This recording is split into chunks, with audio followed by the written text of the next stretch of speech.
नमस्कार श्रोते हो, रेडिओ जयंतच्या आनंदी कट्ट्यावर मी अनुराधा आपण सर्वांचं मनपूर्वक स्वागत करते. श्रोते हो, आजच्या आनंदी कट्ट्यावर अभय आचार्य यांनी शब्दबद्ध केलेली एक बोधकथा तुमच्यापर्यंत पोहोचवते. विक्रमादित्याच्या दरबारात त्याचा एक सेवक होता. हा सेवक रोज सकाळी राजाच्या सेवेसाठी यायचा. एकदा विक्रमादित्य त्या सेवकाकडे बघत मनात म्हणाला, हा सेवक ना दिवसेंदिवस कृश होत चाललाय. काय बरं कारण असेल? बहुधा याला आपण देत असलेलं वेतन कमी पडत असावं आणि त्या चिंतेनं हा कृश होत असावा. ह्या विचारानं विक्रमादित्यानं त्या सेवकाचं वेतन चक्क दुप्पट केलं.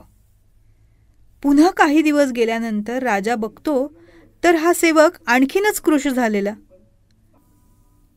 याला काही रोग व्यथा तर नसेल ना, या विचारानं राजवैद्याला पाचारण करत राजा म्हणाला, अहो राजवैद्य, जरा आमच्या या सेवकाची प्रकृती बघा आणि काही रोग निदान झालं तर उपचाराचा खर्च आम्ही करू. राजवैद्यानं सेवकाची नाडी परीक्षा केली आणि म्हणाले, महाराज, या सेवकाची तब्येत अगदी उत्तम आहे. हा फक्त काळजीनं कृश होतोय. पण कसली काळजी ते आता वैद्य कसे सांगणार? राजा विचारात पडला. मी सार्वभौम राजा आहे. हव्या त्या सुविधा माझ्या सेवकांना मी उपलब्ध करून देऊ शकतो. आणि असं असताना मग ह्या सेवकाला कसली काळजी असावी? काही दिवस गेले तर हा सेवक अगदी खंगून गेला.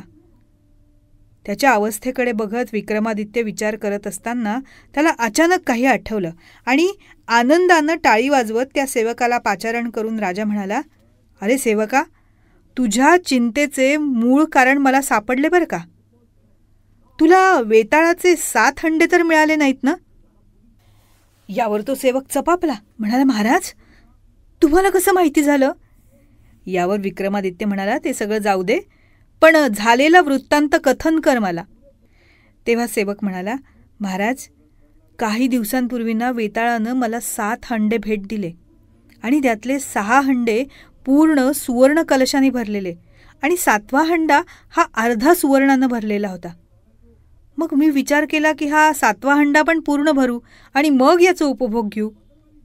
मग हे भरण्यासाठी मी घर विकलं, जमीन विकली. आपल्याकडून काम संपल्यानंतर पुन्हा दुसरीकडे एका सेवकाचं काम केलं. पत्नीचे सुवर्ण अलंकार विकले. पण तो 7वा हंडा अजून काही भरला नाही आणि तो केव्हा भरेल या चिंतेत मी आहे. राजा हसला आणि म्हणाला, ही नित्य घडणारी बाब आहे. वेताळ नेहमीच 6.5 हंडे भरून देतो आणि 7व्याच्या मागे आपण आपलं आयुष्य गमावतो.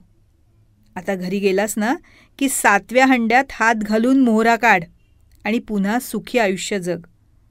दुसऱ्या दिवशी सेवक आल्यानंतर प्रसन्न मुद्रेनं म्हणाला, हात घालून मोहरा काढताच ते हंडे अदृश्य झाले.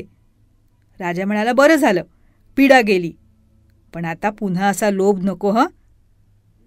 श्रोते हो, ही आहे रूपक कथा, पण ही आपल्या सगळ्यांच्याच बाबतीत घडणारी आहे.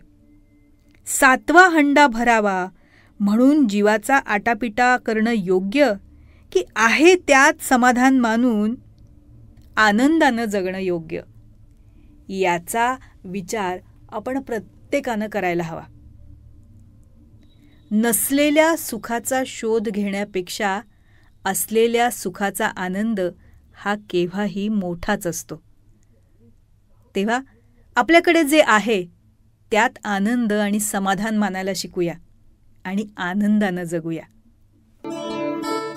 तेव्हा श्रोते हो, हा होता आनंदी कट्ट्यावरचा आजचा सुंदर विचार. तुम्हाला तो कसा वाटला याविषयीची तुमची कमेंट बॉक्समध्ये नक्की लिहा. आणि त्याचबरोबर रेडिओ जयंतचे दर्जेदार कार्यक्रम ऐकण्यासाठी रेडिओ जयंत लाईक करा, शेअर करा आणि सबस्क्राईब करा. रेडिओ जयंतचं सबस्क्रिप्शन फ्री आहे आणि त्याचबरोबर नोटिफिकेशनसाठी बेल आयकॉनवर क्लिक करायला सुद्धा विसरू नका.